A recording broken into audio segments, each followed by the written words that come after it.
Tea, bracha time. It's tea season.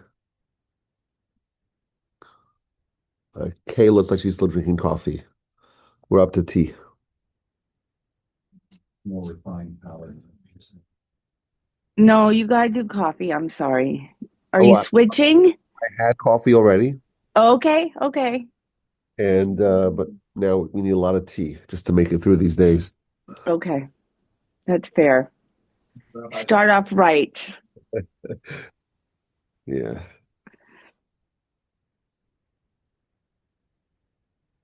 Is it really cold where you are? It looks really cold by how you're dressed. Yeah, it's like 35 degrees. That's pretty cold. Oh, I'm sorry.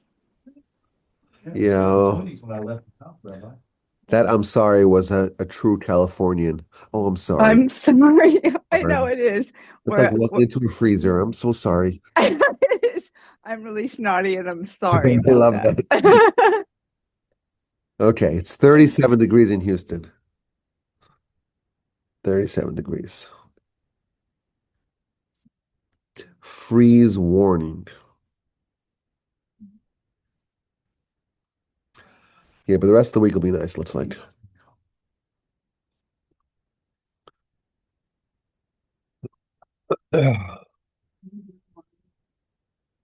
Someone told me that if it's below freezing for 24 hours, all the most mosquitoes die. Is that true?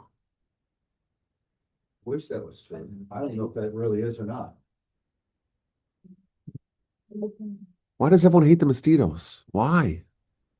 If it's below freezing for 10 days, then the mosquitoes die. 10 days? Forget about Yes, sir. that. We're not going to have that.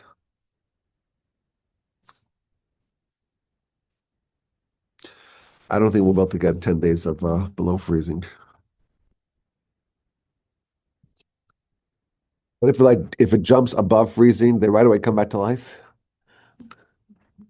Yeah, I think Pat would beg to argue that because she gets a lot of freeze and mosquitoes are pretty rampant up in Minnesota. But maybe they only come in the summer. Yeah, yeah. So they come back. They come back to life. They hibernate. When I they wouldn't fly worry up about it. from the south, and the ones from the south are the ones that sometimes bring disease with them. So we'd rather keep our mosquitoes than leave a vacuum for other mosquitoes who should carry some disease to come in and visit us. Sounds good. Noted. I don't know if we have much of a choice though. No, we have DEET. Yeah. Okay, I guess we should start. I guess the recording is already ongoing, so I'm just going to start. So first thing, I will say that today I'm going to have to leave a little bit early for two reasons. First of all, I'm in the Torch Center, and there's a class here at 11, and they get very, very upset. And they start knocking on the door, and they start rustling outside when we're not finished on time. That's number one. But that I can handle. I'm used to brushing off their complaints. But in addition, my daughter Rivka, who's in the first grade, she's having a big party today. They have a party when they all get their sitter, their prayer book. And it was originally scheduled to be for 10 o'clock. I said, 10 o'clock, I can't come because 10 o'clock, we have the class. I can't miss the class. And I said, no, you don't understand. You have to come. You have to come get someone else to teach the class. I said, someone else? Who could possibly teach the class in my stead? They said, no, you have to. You understand? Grandparents are flying in. Everyone's coming. This is a massive celebration. So I said, okay, well, but I have a class that's also a massive celebration. Grandparents come join for that as well. And as we were having that discussion, we got an email. Oh, it's not going to work out for us at 10 o'clock. We're pushing it to 11 o'clock. I said, you see, the Almighty takes care of our Sunday class. The Almighty takes care of us. We're not going to miss a class. But that means I told my wife, I said, I might try to finish a little bit early and hustle out of here. But even if I come a little bit late, as long as I come, it's fine. I hope it's fine. I'll find out. We'll find out. Anyhow, so for those two reasons, I'm going to have to finish more promptly today. And therefore, if there are questions, I would ask if possible for you to send them to me via email. That way I could respond to them subsequently, but not usually I like to have questions afterwards, right? We like to have questions and discussions and all that. But because of these unique circumstances, I would, with your permission, I would request that we could uh, put all the questions in an email, and that way we can address the questions satisfactorily, please God. But also I can make there for the party. I don't want to miss the party. Well, I kind of do want to miss the party, but I can't. Okay, let us begin. We have made great progress in our study of Rambam's magnificent, magisterial, authoritative introduction to his commentary to Mishnah. Of course, Mishnah, that is the first canonized, codified work of oral Torah. And 1,000 years after the Mishnah was written, Rambam wrote his magnificent, sprawling, vast commentary to Mishnah. And in this commentary, he offers an introduction that serves as an overview, a survey of all of oral Torah. And we spent a lot of time going through, as he does, just the overview of the books of the Mishnah. There are 6 orders of Mishnah, and we went through each one of those orders one at a time. And once he finishes enumerating all the different books of the Mishnah, the Rambam returns to his original topic, namely the introduction to Mishnah and an overview of oral Torah. And today we're going to learn about the Mishnah itself and what was included in the Mishnah and some of the details of how the Mishnah was written. And then we're going to also transition to the post-Mishnaic era. Once the Mishnah was completed, how was it studied and how was oral Torah further developed? So the Rambam starts off this section with a very interesting point. Which sages are included in the works of the Mishnah? The Mishnah effectively is the writing down, the codification of the oral Torah since the times of Moshe. And therefore, there are thousands of sages that were part of this transmission from Moshe to Joshua and through the period of the prophets and the elders and the judges and so on. First Temple era, Second Temple era. It's about 1,700 years of history spanning from Moshe to Rabbi Judah the Prince, author and architect of the Mishnah.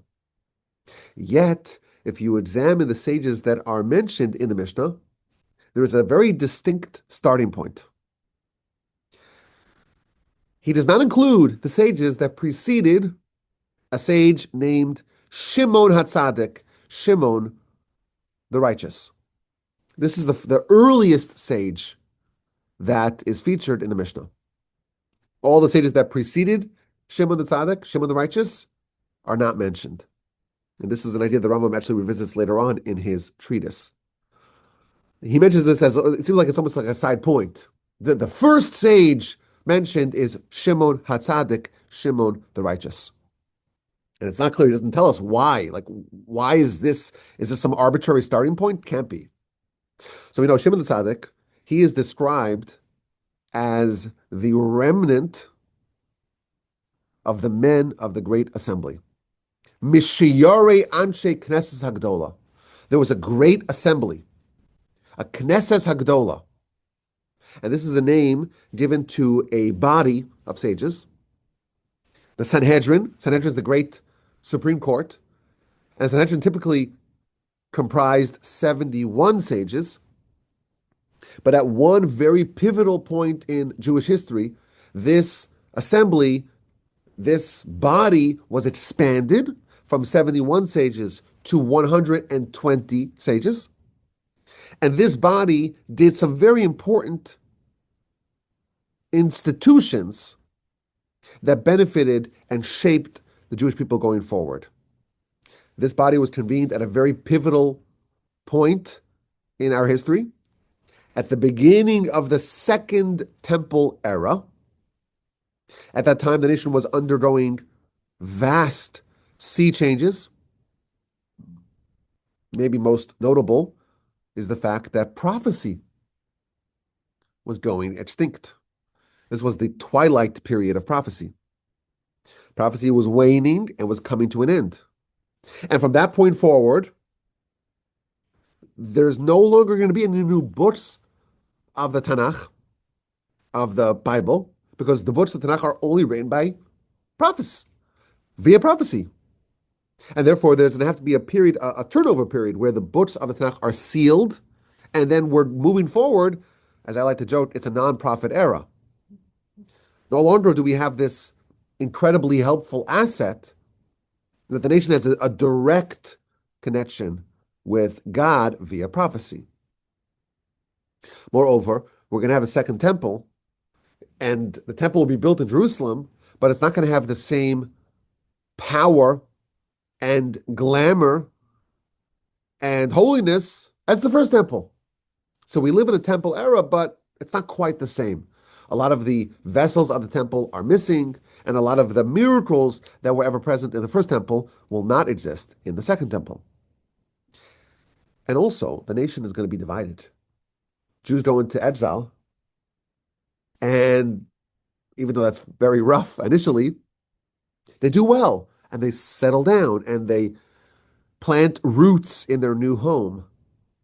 And then a contingent goes back to the Holy Land, goes back to Jerusalem, rebuilds the temple, but from that point forward, you have Jews living everywhere. You have a scattered nation. You have Jews in the land and Jews in the diaspora in many different places. Moreover, there is a temple, but we don't have sovereignty. And there's a lot of external threats that are constantly looming from various different enemies. And even internally, the nation is riven by various different break-off groups, factionalism, and sectarianism. So for all these threats, there's a body that's convened, men of the Great Assembly, and they are instituting some very important changes or edicts that will help position the nation going forward. For example, the most notable one perhaps is the canon, the biblical canon. We have 24 books of the canon. Who decided what's included and what's excluded? The men of the Great Assembly. They also instituted the canonized prayer text. The text that we say in our prayer, the Amidah prayer, was canonized by the men of the Great Assembly. When the Talmud describes this, it says that amongst this group were the end of the prophets. Again, it's that waning period, the twilight period of prophecy. And Ezra the scribe, he is the one who is most associated with this body. And his student and his successor as high priest is Shimon HaTzadik, Shimon the righteous. He was a high priest for 40 years, and he's like the last member, he's the remnant of the men of the Great Assembly. And that period where prophecy ends and kind of the nation transitions to its new way of existing, that's when really we see the beginning of the massive, explosive growth and development of oral Torah. So maybe that's why Shimon the righteous is like a fitting starting point for the sages to be mentioned in the Mishnah. Now, Rambam describes some of the nature of the Mishnah. So the Mishnah, again, it's all the laws that are assembled in 60 plus books across 6 orders. But how was it written? He tells us it was written very succinctly. Everything was written very precisely, very sharply, very tersely, very clearly, but with the fewest possible words.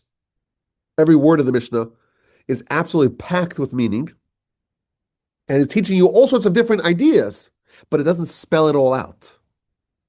It's unparalleled clarity and precision and succinctness. And that's, of course, a positive. But of course, weaker students who don't have that same panoramic overview of Torah and don't have that same intelligence, they could actually benefit for spelling out all the details. If you have a verbose explanation where you unpack an idea and you designate all 4, 5, 6, 7, 8 different ideas that are all found in one word of the Mishnah, The weaker students benefit when things are spelled out, which is actually what the Talmud is designed to do, as we shall see in just a bit. Talmud primarily is written as a commentary to the Mishnah and to explain all the secrets included in the Mishnah. You open up a book of Talmud, and it always starts off with the teaching of the Mishnah. 1 or 2 or 3 lines, and then it has pages and pages of elaboration to understand exactly what the Mishnah is trying to say. And it will often pose questions. Wait a minute. We have this massive body of Mishnah. We have one teaching in this Mishnah, one teaching in that Mishnah, and they seem to be at odds. There's a contradiction. The Mishnah and the Talmud written on top of the Mishnah, it's an enormous corpus, 60 plus books, 523 chapters, the Rambam tells us. Thousands and thousands of individual Mishnah teachings. And the Talmud says, wait a minute. This Mishnah made sense, but it is in direct conflict with that other Mishnah. You have a problem, you have to resolve it. And the Talmud will spell it all out. What the question is, and maybe what exactly precisely is the difference, and how to resolve these two apparently incompatible teachings in the Mishnah. And it shows us how if you read the Mishnah very carefully, with great scrutiny, you could see the precision of that distinction that the Talmud draws out between the two teachings. It's actually found in the actual words of the Mishnah. But of course, to appreciate that, you have to be a great sage who has a panoramic view of all of Torah. You read a Mishnah, and it doesn't identify which case it's addressing. What's it referring to? And the Talmud says, well, is this case or that case? Is it this? Is it that? Or is it something else? And it can't be this for this reason. It can't be that for that reason. And it can't be the third thing for the third reason. It must be this fourth thing. The Talmud is doing all the deductive reasoning that's just included in the words of the Mishnah. And of course, the Mishnah could have saved us from all that trouble, but it's written in a way with that crystal clear precision that if you did all the analysis and turned over every stone, you would arrive at the true intention of the Mishnah.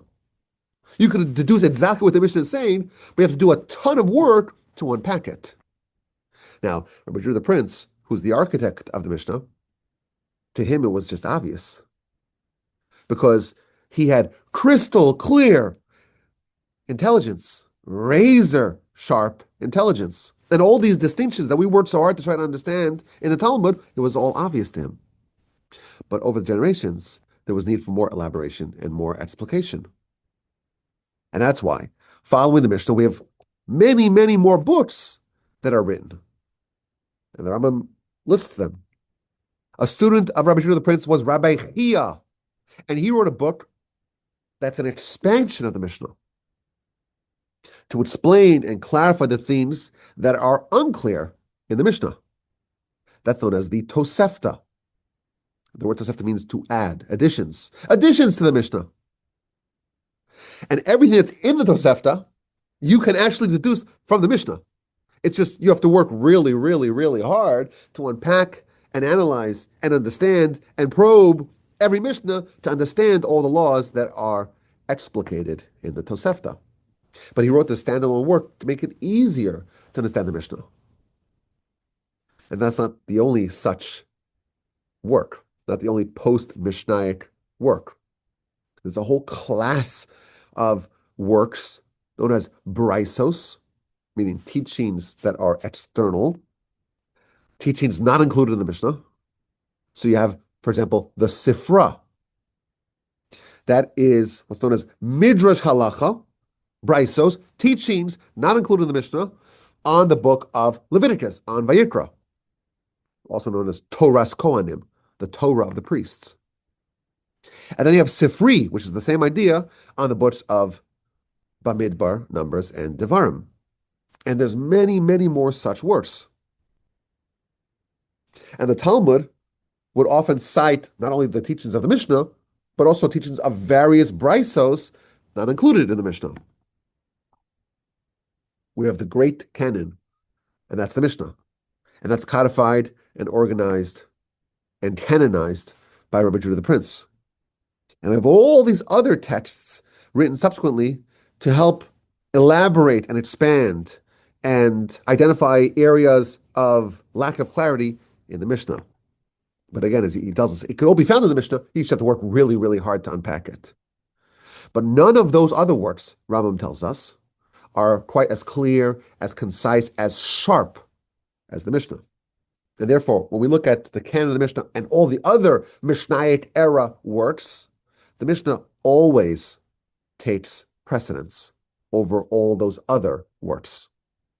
Which is why if you see in the Talmud say, wait, we have a Mishnah, and then we see a Brisa, which is a teaching from the Mishnaic era, but not included in the Mishnah.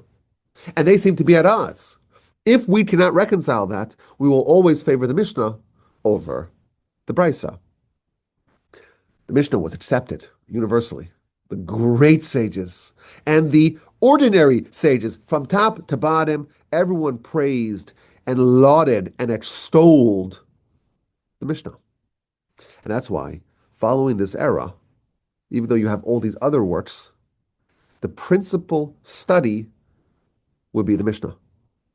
And every generation after the Mishnaic era, which, to simplify matters, is around the year 200 of the Common Era. It's about 150 years or so after the temple is destroyed. Every generation would delve into the Mishnah, would investigate the Mishnah, would try to understand and explain the Mishnah to the best of their abilities. And it's true, over the course of the decades and the centuries after the Mishnah, some disputes arose in exactly how to understand some portions of the Mishnah. But in every single generation following the Mishnah, there wasn't a single generation that there wasn't further analysis and further laws and further insights deduced from the Mishnah itself. Included in those terse, succinct, sharply written words are so many laws that were uncovered by future generations. It was obvious to the author, it was only clarified later with deep, penetrating study. For hundreds of years before the advent of the Talmud, the Mishnah was the principal book and work studied to understand the oral Torah. And then came the era of the Talmud. The sages that followed the Mishnah, everyone taught, and everyone understood, and everyone clarified the Mishnah. And everyone deduced and expounded upon the Mishnah. And over the course of the many years and generations, excuse me, many more teachings were developed on top of the Mishnah. And at a certain point, there were sages that decided to organize all of those teachings and expoundings of the Mishnah into a standalone work known as the Talmud. And the two sages that most embody this era, the end of the Mishnah, are Ravina and Rav Ashi. Rav Ashi is to Talmud what Rabbi Judah the Prince is to Mishnah. He is the principal architect of the Talmud. And he did to the Talmud, to the elaboration of the Mishnah, what Rabbi Judah the Prince did to the Mishnah itself.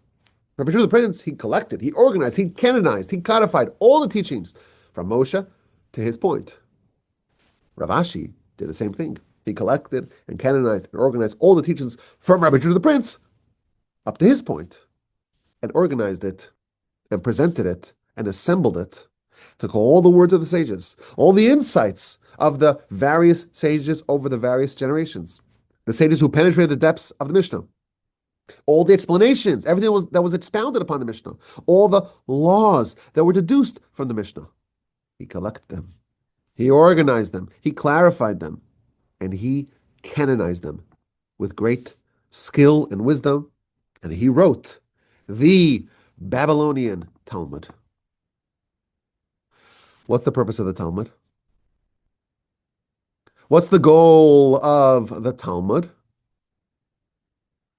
So again, Rambam tells us there are 4 distinct goals in writing the Talmud.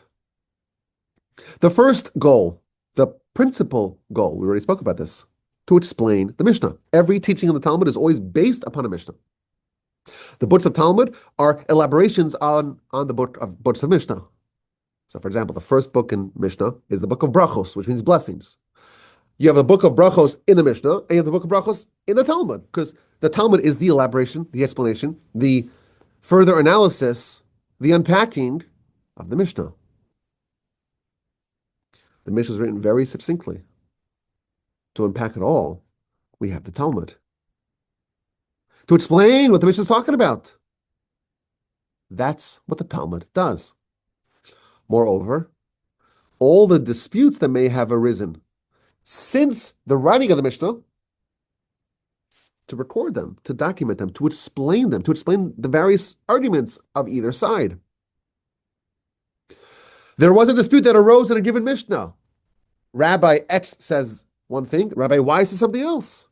And what's the arguments? And what was the debate? And what were the proofs? What's the evidence? And which side, the Talmud tells us, which side is favored? Which side is more accurate? The elaboration and the explanation of the Mishnah, that's the first and principal goal of the Talmud. The second goal is to render halachic rulings. Suppose there is a dispute, in the words of the Mishnah, in the explanation of the Mishnah, in the new laws deduced from the Mishnah. Which opinion is going to be the one that we follow? We have great sages. You and I can't come and say, oh, I think that this sage makes more sense, and therefore I'm going to follow that ruling. We don't have that ability to do that. We're not in the same stratosphere as these sages. The Talmud itself took upon itself the task of identifying which one of the sages is the halachic ruling following and which one is not. Both of them, by the way, are included. You'll see both positions, even multiple positions, more than two, that are presented and debated in the dialogue of the Talmud. But the Talmud will invariably come with a conclusion which one of the various different opinions is the halacha. Now, to make this a little bit more complicated, the Talmud does that, but doesn't always tell you that it's doing it. And doesn't always tell you where it's doing it. So you can have a dispute, various different opinions in Hanas and Mishnah, and the bottom line is we don't know. It doesn't say in that same page of Talmud what the law is. You'll have to know all of Talmud to know if there's some sort of rule, for example. Is there a rule that you can follow to identify which one of these sages is the halacha? Or is this some sort of, the Talmud's a whole ocean. And sometimes the answer to your question will not be found where the principal discussion of that question is presented in the Talmud. That's why you need to have great, great sages to know it all and to be able to identify where the halacha is rendered in the Talmud. But that's the second goal.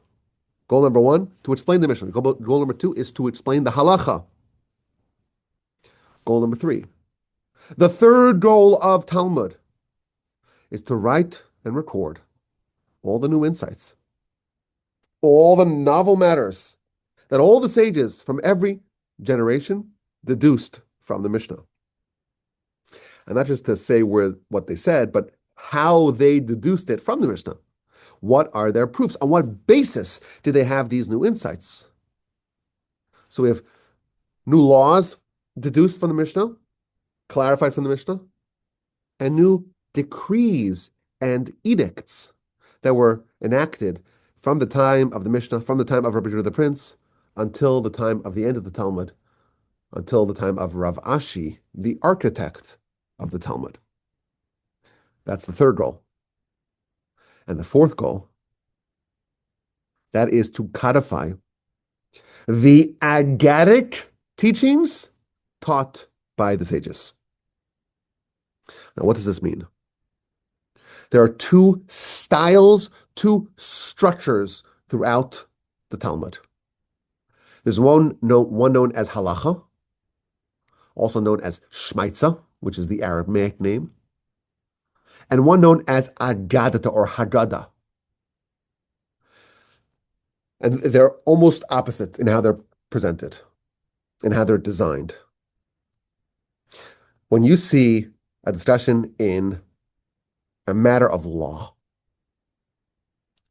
it'll always be very, very clear what the intention of the Talmud is. Now, it may be hard to follow because it's written with great depth, and you really need to have a lot of training before you jump into it. And even once you jump into it, you have to really understand. You have to really bring every part of yourself to the study. But what the goal is. We have a mission, we have a law. Well, where does this law apply? And in what case are we talking about? And what are the various different offshoot discussions that can arise? And the different opinions, the different proofs, and this proof and that proof, and the rebuttals of the proof, and so on. It gets very, very complicated, but at least you know what the subject matter is. And the goal is to understand it and to turn over every stone until you know exactly what the bottom line is. It's hard, but it's overt. It's clear. There's a completely different style and structure found in the Talmud, where there's no debate, there's no dialogue, and it's not clear at all. These are agadic teachings, non-halachic teachings, teachings that relate to ethics, to theology, to philosophy. And those are presented in almost the opposite way. A parable, a homily, an analogy, a story, an apparent exaggeration. Something that you read, it's clear it's not literal. It can't be literal. What's this? You have the halakhic teachings, very direct, very clear, very logical. It's incapable of being misinterpreted. You cannot understand it because you're not smart enough. That's fine. But at least the subject matter and the objective is to reveal. And then there's a whole different system, the non-halachic portions of the Talmud. And the whole intention is to conceal.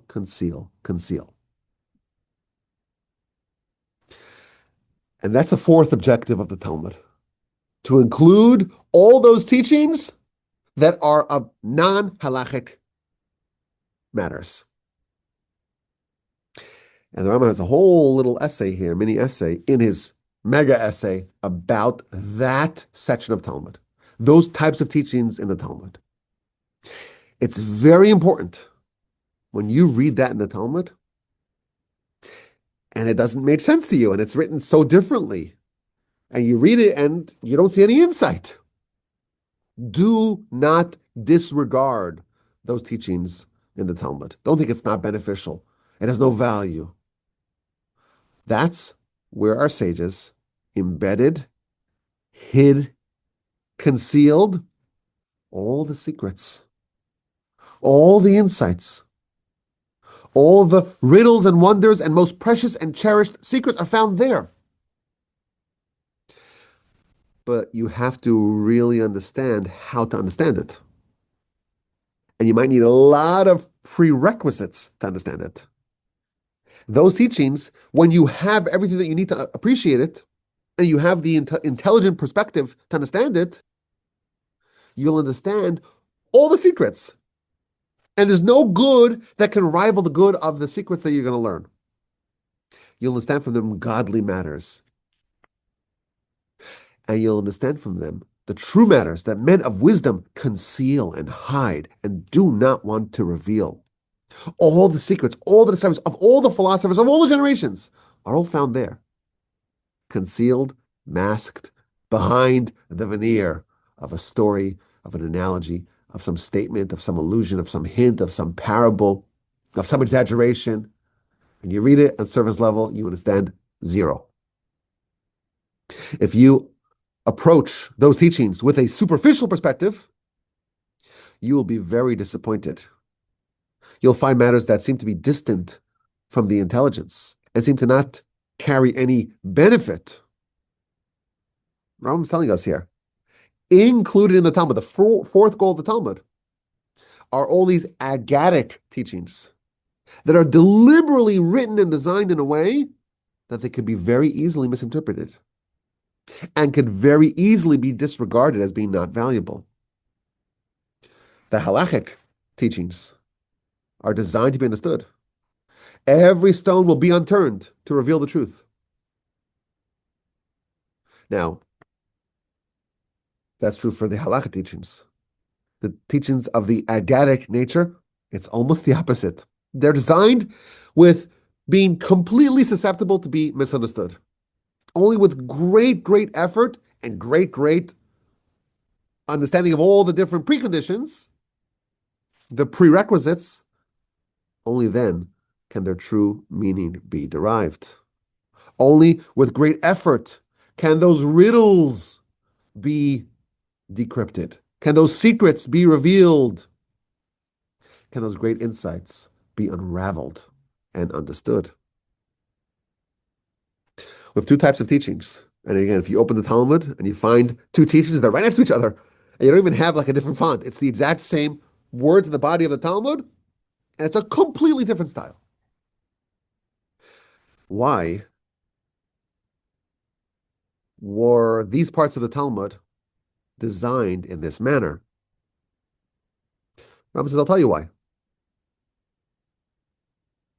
The first reason is because this will help sharpen the intelligence and awaken and open the heart of the students. When something is a riddle, it's a mystery, it's something which is encrypted. There's something beneath the surface and you know it, but it's totally unfathomable to you. You have to work really, really hard to understand, to try to crack that code. By doing that, you sharpen your mind and you learn to open your heart. And that's very valuable. Moreover, a second reason why the Talmud is, or the Agadic teachings in the Talmud are concealed, it's to make it blind to the eyes of the fool.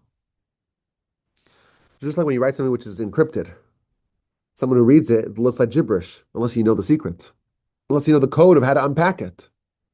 These teachings will appear to be gibberish to fools. They don't deserve any connection with these magnificent secrets. And if they were to be told those secrets, they wouldn't even appreciate them. And they would ridicule them because of their foolishness. That's why our sages don't reveal those secrets. The fools don't have enough intelligence, enough insight, enough understanding, an open heart, a sharp mind to understand it. And even the sages themselves, we think of these sages, they're giants, titans. They themselves wouldn't teach their colleagues these secrets. What are we? We're nothing compared to those sages. He records a very, very amusing story in the Talmud. There were two sages that each one of them was an expert in one domain of the esoterica. One of them was an expert in Maaseh Bereshis, the act of Genesis, which is a code name for one domain of all the secrets. And the other one was an expert in the other domain of all the secrets, known as Maaseh Merkava, the act of the chariot. So think of it as Genesis chapter 1 and Ezekiel chapter 1. These are the two code names for all the Kabbalistic, arcane, esoteric secrets. So they made a deal. These two sages made a deal. I'll teach you what I know, and you teach me what you know. That's fair. We'll both become experts in both of these domains. So they agreed. And the sage, who knew the act of Genesis, so he taught him all the secrets of the act of Genesis. He says, okay, now it's your turn to teach me. Sorry, bud. Too late. I'm not teaching you those secrets. That's what the Talmud tells us. Says the Rambam, it would be a big mistake for us to think that this great sage had an evil heart and wanted to deny wisdom to his friend. God forbid to make that claim, accusation against the sage. And we cannot make the claim that he wanted to withhold it from him so he could lord, oh, I know more than you now. I could have supremacy over you because I know more. And you told me your secret, but I didn't tell you mine. These are characteristics we would never accuse our sages of having. So why did he withhold teaching those secrets to his friend? It's because he determined that he was worthy of learning those secrets, but his friend was not worthy of learning his secrets. even great sages, not all of them are worthy. And they had to make determinations. Who was worthy? Who was not worthy? And the Rambam cites the very famous verse in Song of Songs, Devash v'chalav, honey and milk underneath your tongue. There are things that are very sweet, very desirable, very enjoyable. They're honey, they're milk, but they must be under your tongue. They must be hidden. They're not on top of your tongue. You don't share them. If you do share them, it's only via hints, allusions. And a person who wants to understand has to pray that God removes the mask of foolishness from their heart. And make sure they know all the introductory materials, all the prerequisites. And maybe the Almighty will endow them with the wisdom to understand what those hints mean, what those allusions mean. As David prayed, Gal einai va'abita neflos mitarasecha, uncover my eyes and let me see the wonders of your Torah. And if God does uncover your eyes, and God does show you what you are worthy to understand, it's appropriate for you to hide it. Hide it within yourself, underneath your tongue. Do not share it. And if you do want to share it, do it only via hint or an illusion, and only to someone who has complete intellect, and someone who is renowned in their pursuit of truth, and someone who bears all the good and proper character traits and understanding. These secrets must forever remain secrets. And therefore, they must be hidden and concealed. And when the Talmud wanted to share those secrets, they hid them and they concealed them. And all the fools who read it don't understand anything. And all the great sages who read it, each one according to their intelligence and their worthiness to understand these subjects, understands deeper and deeper. You don't spell these out to the fools. These secrets are addressed at length in the Talmud, in the Agadic portions of the Talmud, but they're hidden. But they're hidden behind the mask, behind the veneer, behind the veneer of stories, of homilies, of parables, and the like. And then he adds another reason. Another reason why the Agadata is concealed. Because if you have a deep secret and you want to give people to have a little bit of an association with it, they're starting off their career, they're a young student, they're a child. They can understand the parable, they can understand the story, the riddle, and then maybe when they mature and they develop themselves and their intelligence grows and their knowledge grows and their heart opens, all those riddles begin to make sense. They all click, they all fall into place.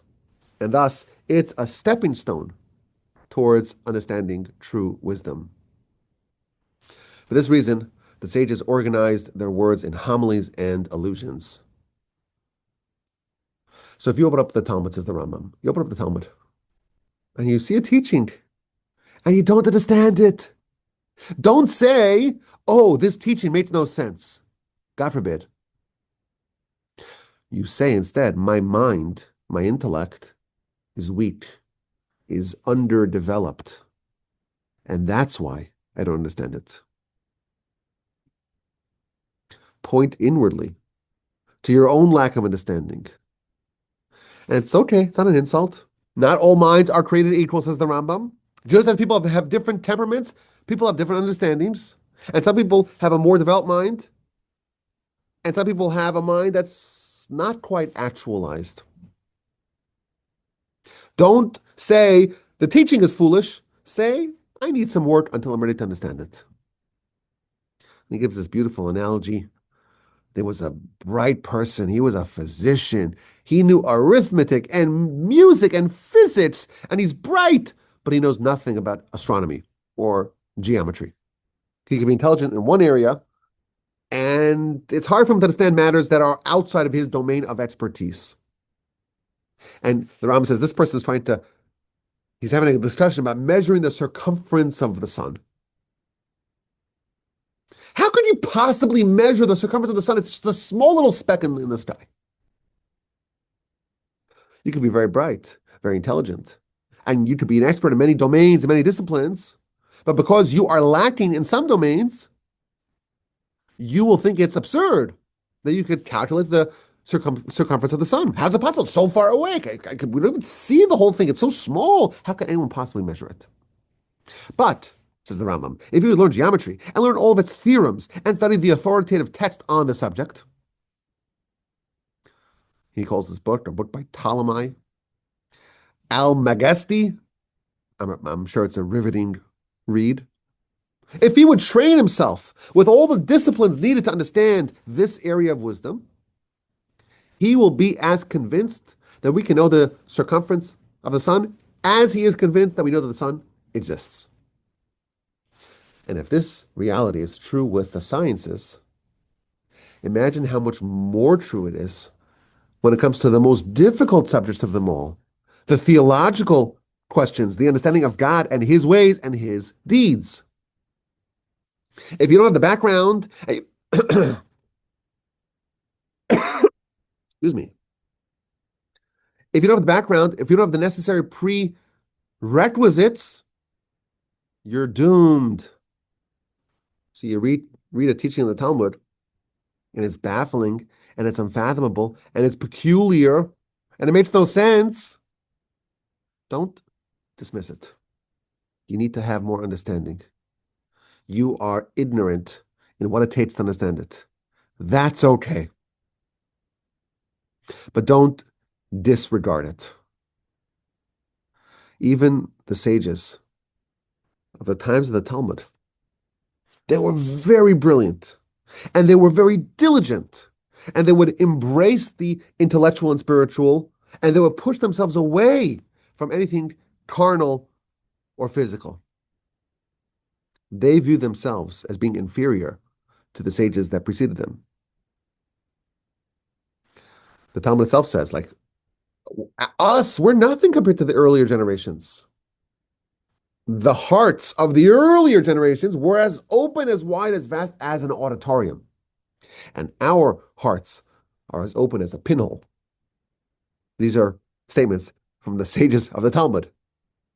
And their hearts were way more open than ours. We are much more inferior to them in intelligence and wisdom. God forbid we ever ridicule the words of the sages. And he mentions what the Talmud says, if someone, God forbid, were to ridicule the words of the sages, they have a very, very severe punishment. That is the fourth purpose of the Talmud, to codify and to write the Aggadic portions, those secrets of the Torah that are only hinted to, with allusions and stories and parables. After the Talmud was written, after Rav Ashi finished his work on the Talmud, all the sages lauded the Talmud. It became undeniable that the Spirit of God was within him.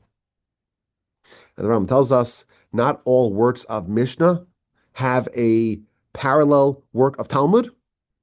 If there are 60, 61, 63, depends on how you count, books of Mishnah, there are only 35 books of Talmud. In the order of Ziraim, Ziraim is the agricultural laws, you only find one book of Talmud, Book of Brachos. In the order of Moed, you find all books of Mishnah have a book of Talmud, with the exception of the book of Shkalim. In the order of Nashim, women, you find all the books of Mishnah have a book of Talmud that's parallel to it.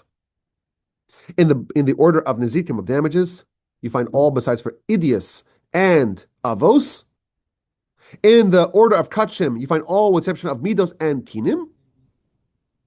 And in the last order, the order of Taharos, you only find the book of Nida, is the only one of those 12 books of Mishnah that have an accompanying book of Talmud. And he tells us there was the Babylonian Talmud, and there was the Jerusalem Talmud that was done by Rabbi Yochanan, And in the Jerusalem Talmud, you find actually more books of Talmud written upon the Mishnah. You actually find 5 full orders of Mishnah covered by the Talmud, meaning the order of agriculture of Zerayim and of Kachim as well are included in the Jerusalem Talmud, even though today we know that it exists, but we don't have the Jerusalem Talmud version on the order of Kachim of the sacrificial laws. So if you want to understand Taharos, and there's no Talmud, not a Jerusalem Talmud, not a Babylonian Talmud, what do? You have to go to the Tosefta. Remember, recall that there were the post-Mishnayot words, the Tosefta, and the various Brisos, and the collected teachings that were scattered throughout the rest of the Talmud. That's how you will understand it.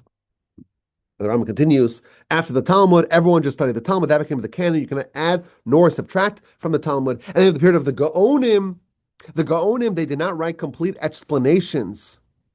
There isn't an equivalent work following the Talmud on the Talmud itself.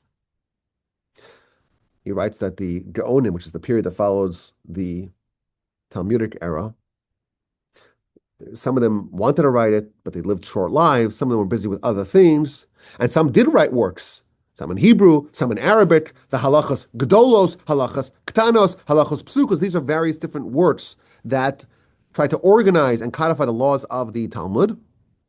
And then you have the works of the Rif of Rabbi Yitzchak Alfasi, and the Rambam writes about him with such reverence. These words, the words of the Rif of Alfasi, which by the way you'll find in every version of Talmud. Towards the back you'll find the commentary of the Rif of Alfasi. And he says there was no mistakes. There were no mistakes in the writings of Alfasi. There were only 10 mistakes. His words are flawless. I have found fewer than 10 mistakes. However, each of these teachings had its merits. And now it's our turn. And the Rambam is kind of introducing what his role is to play. His role is to study all the works of the preceding generations. And the Rambam says, I've collected and organized all the teachings from the Rif Alfasi and my father, who was his principal teacher, and the great Ibn Megash, the Rimagash, one of the great sages of that era. And he writes about him again with such amazing praise that his teaching was so deep and so profound. There's no one like him. He's completely unparalleled. And the Rambam says, I have assembled the laws on these halachos, and I'm going to write a commentary on them all. And up to this point, the Rambam he's in his 20s, by the way, when he's writing these words. Rambam lived a long life, and he ended up doing all the things that he set out to do. But up to this point, I've written a commentary on 3 orders of Mishnah and Talmud, and I'm going to write more, and I'm also writing a commentary on the book of Chulin, because that's very important. And the Rambam then continues to detail more about what his work on the Mishnah is going to be. We have about one more discussion to finish the Rambam's introduction to Mishnah. For those of y'all who are counting, this is our 10th installment on this subject. And today we learned all about what the Mishnah was about and what the Talmud is about and how the Mishnah and Talmud are connected and the 4 different purposes of the Talmud and how the Mishnah is written with such depth and profundity and precision and succinctness, which is a plus, but also for us who come subsequently, we have a lot of work to do to unpack and understand the Mishnah. Please, God, next time we will finish this introduction, and we're going to see about how the Rambam frames his work as the commentary to Mishnah. And then, please God, we'll continue in our study and investigation and immersion into various other areas of Torah philosophy, Torah theology, Torah eschatology. Please God, with the help of the Almighty, maybe just is RabbiWolbe@gmail.com. I look forward to your questions and comments and your feedback.